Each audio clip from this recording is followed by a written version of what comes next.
प्रभु यीशु ख्रिस्त में मेरे प्यारे भाई और बहनों, हम जानते हैं कि पिता ईश्वर अपने शब्द मात्र से इस संसार को बनाया, इस संसार की रचना की है।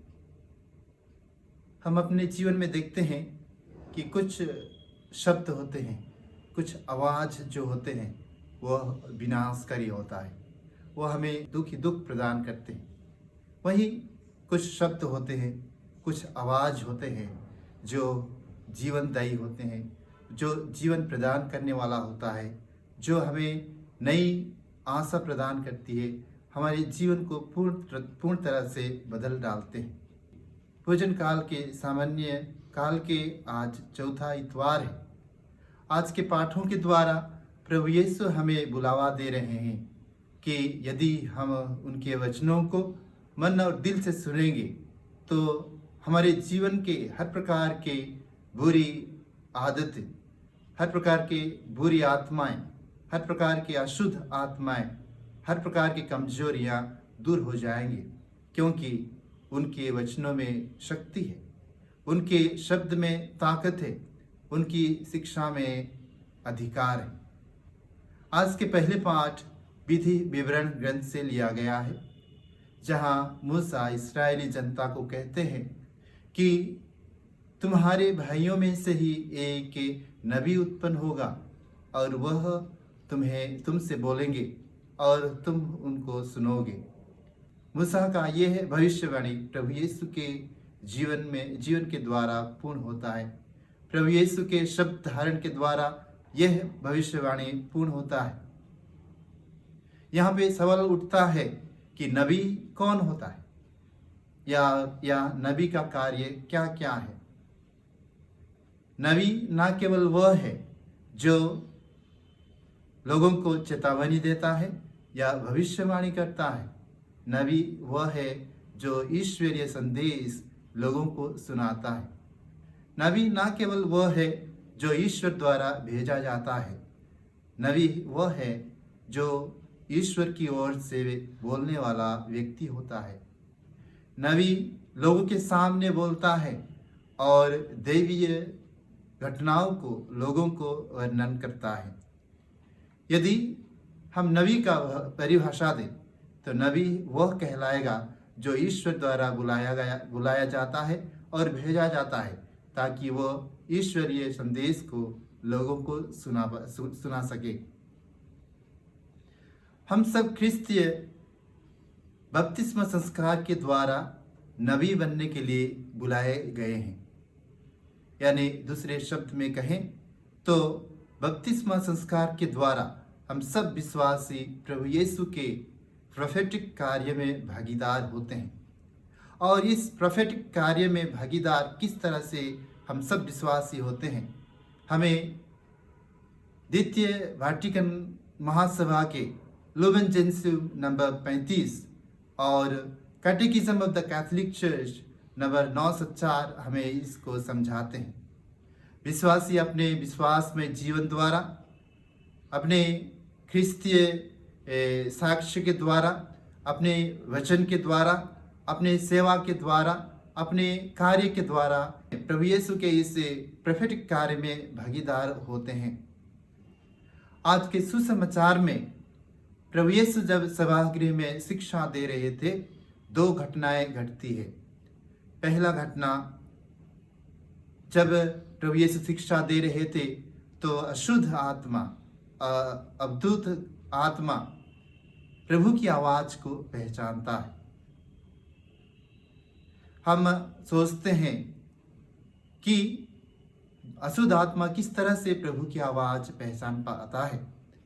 एक हमारे सवाल हमारे सामने उठ सकता है। लेकिन अशुद्ध आत्मा चिल्ला कर कहता है, यीशु नाजरी, क्या आप मेरा सर्वनाश करने आए हैं? मैं जानता हूं कि आप कौन हैं। एक प्रकार से जब हम सोचते हैं कि जो बुरे कार्य करते हैं, जो अनैतिकता का जीवन बिताते हैं, हम सोचते हैं कि वे प्रभु को नहीं जानते हैं, प्रभु की आवाज़ उन्हें सुनाई नहीं देता है। या जो हत्या करते हैं, जो चोरी करते हैं, जो घमंड करते हैं, जो पाप में जीवन बिताते हैं वो प्रभु को नहीं जानते, प्रभु को नहीं पहचानते, या प्रभु की आवाज़ वे नहीं सुनते। नहीं, अवश्य वे सब प्रभु को जानते हैं, पहचानते हैं।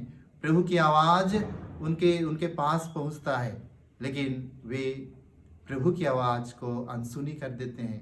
प्रभु की आवाज़ तभी उनके जीवन में कार्यान्वित होने में विफल होता है। ये तभी हो पाता है क्योंकि उनके पाप में जीवन की आवाज़ प्रभु की आवाज़ को दबा देता है। इसीलिए वे अपने जीवन में प्रभु का उस वचन रूपी फल को लाने में विफल होते हैं।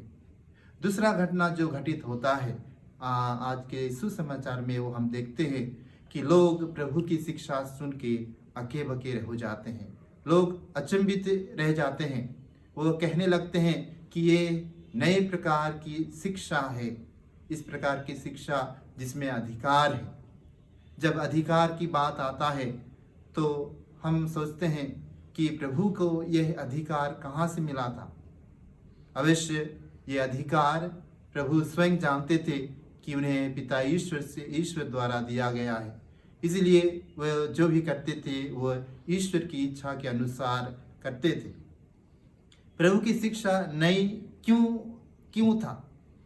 प्रभु की शिक्षा नई इसीलिए था कि उनकी शिक्षा में किसी भी प्रकार के छल कपट नहीं था, किसी भी प्रकार का ढोंग नहीं था।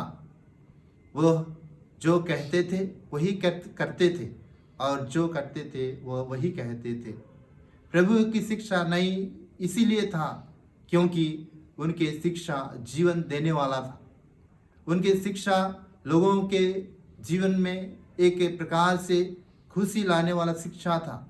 उनके जीवन को बदल देने वाली शिक्षा था, और उनके जीवन को एक नई उमंग से भर देने वाली शिक्षा था। इसीलिए उनकी शिक्षा नई शिक्षा सुनने वालों के लिए होता है। अब बारी है हमारी। हम किस तरह प्रभु वचन को सुनते हैं और अपने हृदय में उसको धारण करते हैं, उसके अनुसार अपने जीवन व्यतीत करते हैं। जो वचन प्रभु यीशु गलीलिया में घूम घूम कर किया करते थे, वही वचन आज भी हमें सुनाया जाता है। प्रिय भाई और बहनों, हम व्यक्तिगत रूप से अपने घरों में हम उस वचन को अध्ययन करते हैं, पढ़ते हैं, सुनते हैं। क्या प्रभु का वचन हमारे जीवन में नएपन, क्या हमारे जीवन से हर प्रकार के अंधकार, हर प्रकार के पाप, हर प्रकार के बुरी आदतें, हर प्रकार के अहंकार, स्वार्थ मिटा पाता है?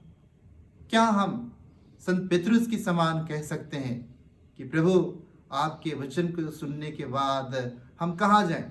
आपके वचनों में ही अनंत जीवन का संदेश है। प्रिय भाई और बहनों, आज हम प्रार्थना करें कि प्रभु हमें अपने वचन को सुनने के लिए हमें योग्य बनाए, और उस वचन को सुनते हुए हमें उनके संदेश वाहक भी बनाए। माता मरियम हम सबों के लिए मध्यस्थ करें। आमीन।